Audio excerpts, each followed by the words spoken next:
Hi, everybody. This is Gary Dean, and this is our nightly video report for Tuesday, June 28th, 2016. I am sorry for getting this out late. I actually had a little mini emergency. I had to take off around 2 o'clock and just got back. So anyway, let's get started. So I've been saying that I've been anticipating a bounce. Now, the one thing is I'm not sure if this is the actual low yet because we don't really have any bullish divergences in place.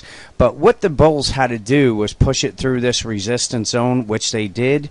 So they closed the gap from yesterday, which that was important. And now what happens is the next resistance zones are going to be anywhere from the 2049 all the way up to the 2065. But if we take a look at the 15-minute chart, you can see the 38% retracement. This was something I mentioned yesterday where we could get some kind of bounce off, to and there.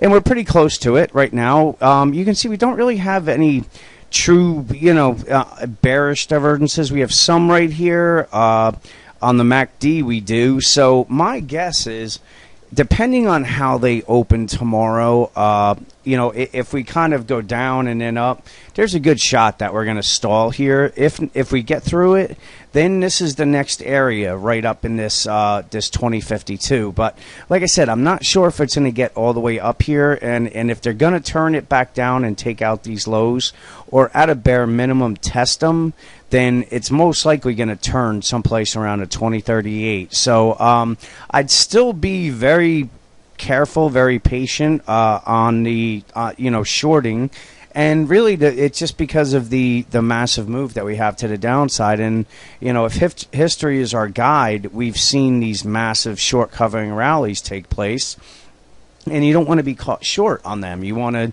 pick and choose where you want to take profits and then look to reshort again. So right now, like I said, if they turn it at the 2038 and start heading down, that is going to leave the door open for these lows to get taken out, and most likely probably head someplace down into the 1965 level.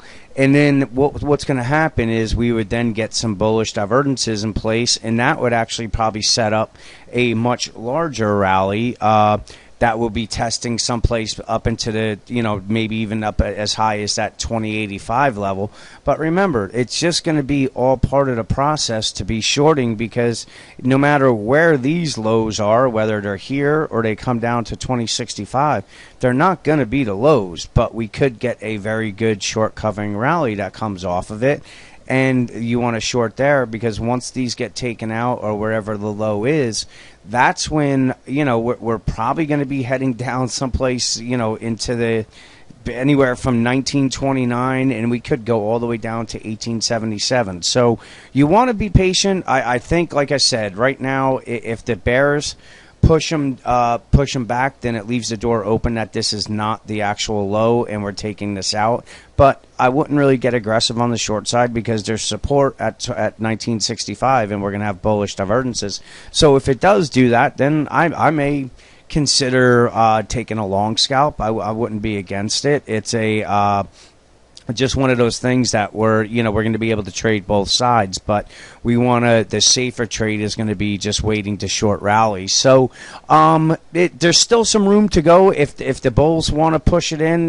This did, I think, take a lot of the shorts that were holding on, hoping for a crash today, maybe squeezing them out, but it still may have a little bit more to go. So I'm a little, I'm still neutral. I'm not bearish, overly bearish or bullish on the short term.